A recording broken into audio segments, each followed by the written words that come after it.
Hello बच्चों, चलिए शुरुआत करते हैं। आज हम विद इन 2 और 3 मिनट्स डुअल नेचर के सारे ग्राफ और फॉर्मूले को देखेंगे जो कि हमारे एग्जाम के पॉइंट ऑफ व्यू से इंपॉर्टेंट होंगे।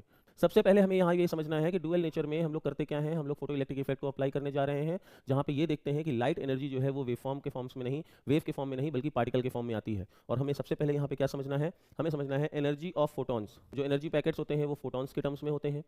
एनर्जी, जो एक फोटॉन की एनर्जी होती है उसको एच न्यू के फॉर्म में डिनोट करते हैं, जहाँ पे न्यू क्या है, फ्रीक्वेंसी होती है, एच होता है प्लैंक कांस्टेंट। रेस्ट मास जो फोटॉन का होता है वो हमेशा जीरो होता है।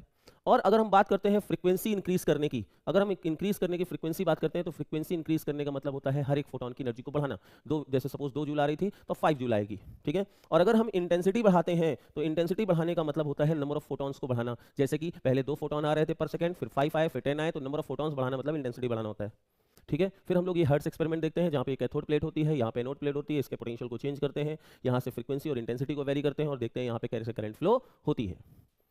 फिर अब बात करते हैं, 3 इंपॉर्टेंट डेफिनेशन है आपके एग्जाम के लिए जो पॉइंट ऑफ व्यू से है। एक 1 मार्क्स की डेफिनेशन कहीं पे भी मिल सकती है। Number 1, threshold frequency. तो minimum amount of frequency of light incident जो कि हमारे लिए होती है, जिससे इलेक्ट्रॉन निकलना शुरू हो जाते हैं, उसको बोलते हैं थ्रेशोल्ड फ्रीक्वेंसी। इसके बाद वर्क फंक्शन। वर्क फंक्शन क्या होता है, the minimum amount of energy that is required to eject the electron from the metal surface, उसको हम लोग बोलते हैं वर्क फंक्शन। और फॉर्मूला क्या होता है भैया, एच न्यू नॉट। जैसे न्यू नॉट क्या है, थ्रेशोल्ड फ्रीक्वेंसी, उसमें प्लैंक कांस्टेंट का मल्टीप्लाई करेंगे तो हमें मिलेगा वर्क फंक्शन।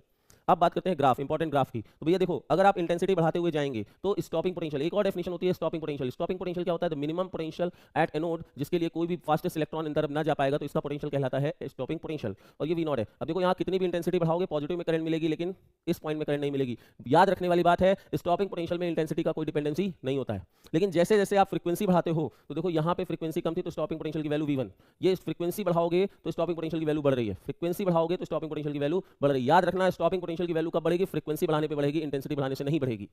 नेक्स्ट वन, अब देखो जरा देख सकते हैं, ये हमारे लिए ग्राफ किसके किसके बीच का हो सकता है। ये ग्राफ हमारे लिए होता है V naught, stopping potential versus frequency. देखो अभी मैंने बताया ना, फ्रीक्वेंसी बढ़ाने से स्टॉपिंग पोटेंशियल की वैल्यू बढ़ती है और मैक्सिमम काइनेटिक एनर्जी की वैल्यू भी बढ़ेगी। इसको हम लोग के मैक्स भी कर सकते हैं। और अगर काइनेटिक एनर्जी आपको चाहिए, मैक्सिमम काइनेटिक एनर्जी, तो स्टॉपिंग पोटेंशियल में केवल ई का मल्टीप्लाई करोगे और you will get the answer, ठीक है।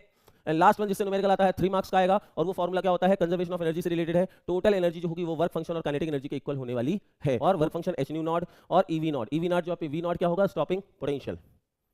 फिर आता है, देखो अगर जरूरी नहीं है कि हमें फ्रीक्वेंसी के टर्म्स में बात करें, nu equal to 1 upon lambda भी होता है, सी अपॉन लैम्डा, तो आपका ये इक्वेशन है एच सी अपॉन लैम्डा में भी कन्वर्ट हो जाएगा, ये H C upon lambda naught और ये ईवी नॉट।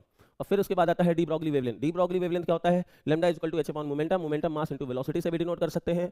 फिर H upon under root 2m के, क्योंकि सबको पता है काइनेटिक एनर्जी इक्वल टू होता है p स्क्वायर बाय 2m, तो momentum can be written as 2m K, तो मोमेंटम की जगह पे ये फॉर्मूला रख दिया। और फिर उसके बाद काइनेटिक एनर्जी को हम लोग चार्ज इंटू पोटेंशियल के टर्म्स में भी कर सकते हैं, तो यहाँ पे चार्ज इंटू पोटेंशियल के टर्म में भी कर दिया।